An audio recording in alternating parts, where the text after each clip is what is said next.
This week we will be looking at first-person histories, memoir and autobiography.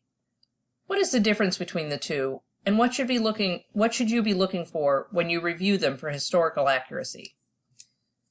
Autobiography is a biography about oneself. This term is more all-encompassing, a whole life story, whereas memoir, which means memory, can be more selective, with a narrower scope. Memoir might not even be very autobiographical at all, leaving out personal detail while focusing on others or historical events as a first-person witness, such as a memoir of a time spent at a particular job or on a specific trip. Memoirs and autobiographies are both first-person narratives. Point of view is everything. No research is implied. This is clear in the writing by the use of the words I, me, and mine in the title. You read a memoir or autobiography as if the author is speaking to you directly. Even if they have used a ghostwriter or editor, it is still the version of events the subject wants you to know. Memoirs also tell about other people's lives from the writer's point of view. These people may or may not agree with the writer's version of events. Authorship can get even more blurry in film. Producers buy the rights to a story, and then they are free to make changes. New writers come in to condense the story and add dramatic structure. The director has a vision. Actors add their interpretation. Editors shape the final product. The original author may or may not be involved in the process. Of course, if it's made into a musical, then you're dealing with an additional fantasy element. When you watch a based on a memoir true story film, ask, whose point of view is this? What is the source material? What do they want me to believe? The Anna Lee Owens story is a terrific example of the many permutations a memoir may go through in 150 years of adaptations. In the 1860s, a British woman, Anna Lee Owens, was invited to the far eastern kingdom of Siam by King Mongkut, who wanted her to teach his children and wives the English language and introduce them to British customs. Her experiences during the 5 years she spent in the country served as the basis for two memoirs, The English Governess at the Siamese Court in 1870 and The Romance of the Harem in 1872. Anna and the King is a semi-fictionalized biographical novel by Margaret Landon, written 70 years later. Semi-fictionalized means that Margaret Landon made some things up. Anna and the King of Siam, starring Rex Harrison and Irene Dunne, was the first film version, just a few years later. In 1951, Rodgers and Hammerstein wrote a Broadway musical based on the story called The King and I. In 1956, that play was turned into a movie with Deborah Kerr and Yul Brynner. In 1972, the TV show Anna and the King ran for 13 episodes. In 1999, the film Anna and the King, starring Jodie Foster and Chow Yun-fat, claimed to go back to the original source material, but this version portrayed the governess as a top political strategist to the king. This plot point is no more historically accurate than the singing, dancing version was in The King and I. The Rodgers and Hammerstein stage show continues to be a hit on stages. This is a 2017 production starring Ken Watanabe and Kelly O'Hara. 150 years after the fact, how much of any of this is true?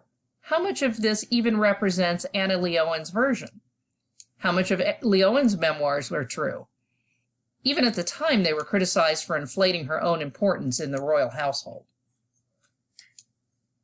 So, entertainment and adaptation aside, how is memoir useful to the historian? The benefit of getting your story from a memoir is that they are first-person, primary sources, and rich in details. The drawback is that they are at least biased. Everyone is the hero of their own story, and it's also possible to be a complete lie. Always look for supporting evidence in any first-person claim. Now, let's look at some other things you want to consider. Purpose. Why are they telling the story? Are they testifying in court? Being funny? Trying to justify their own actions or blame someone else? Are they bragging? Is it to record accurate history for posterity? Is it to make money? Although O.J. Simpson denies that he murdered 2 people and has testified in court as to his innocence, he still wrote 2 books describing how he would have committed the murders if he did it. Why? To make money.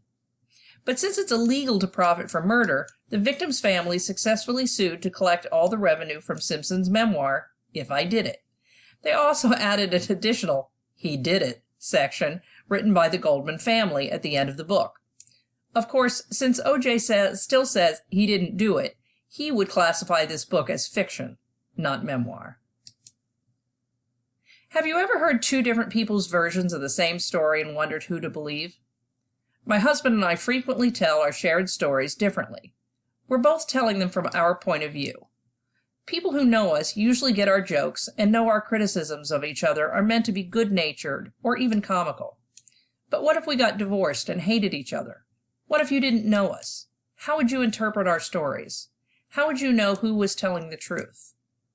Have you ever had a friend that complained about their boyfriend or job all the time and you ask, why are you still there? Why don't you break up or quit? They're not telling you the whole story. They're telling you an edited version of the story to get a specific reaction, to illustrate a point, or to get sympathy.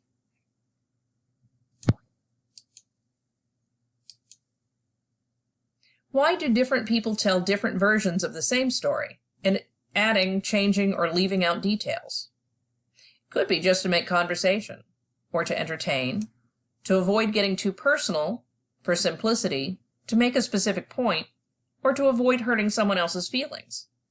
Sometimes there is genuine disagreement or different experience of the same thing.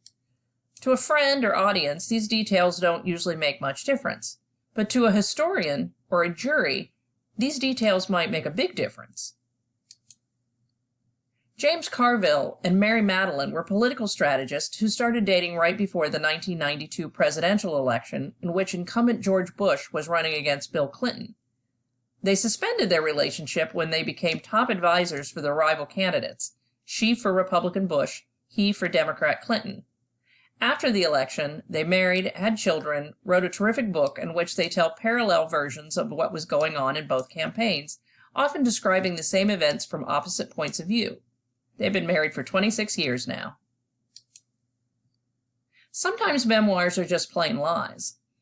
A Million Little Pieces by James Fry was a bestseller detailing his addiction to drugs in excruciating detail. Oprah Winfrey helped promote the book on her show. But when it was revealed that much of the book was fabricated, he went back on her show to apologize. Everyone assumed his literary career would be over once he was exposed as a liar. But bookstores just moved the book to the fiction section, and Fry continued to be a successful writer. In 3 Cups of Tea, in 2006, a book by Greg Mortensen and David Arellin told the story of Mortensen's death-defying mountain climbing adventures, his capture and release by the Taliban, and his mission to build schools for girls in Afghanistan. The bestseller was adopted by the U.S. military as a guide on how to build relationships in war zones and helped Mortensen raise millions for his charity. But in 2012, CBS's 60 Minutes exposed Mortensen as a fraud.